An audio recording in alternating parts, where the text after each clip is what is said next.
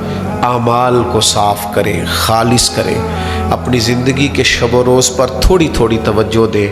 اب دین کی اصل کی طرف آئیں۔ ایک امام جعفر صادق کا قول عرض کرنے لگا، اسے آپ نے کبھی نہیں بھولنا۔ امام ابو نعیم نے لکھا ہے، امام جعفر صادق سے ایک شخص نے کہا میں دین کی تبلیغ کرنا چاہتا ہوں، کیا کروں، کوئی طریقہ بتلائیں۔ تو امام جعفر صادق رضی اللہ تعالیٰ عنہ فرمانے لگے دین کی تبلیغ کرنے کا ایک ہی طریقہ ہے کہ تو دین پہ عمل کرنا شروع کر دے، تبلیغ ہونی شروع ہو جائے گی، لوگوں کو پتہ چلنا شروع ہو جائے گا۔ اللہ ہمیں سمجھ عطا فرمائے۔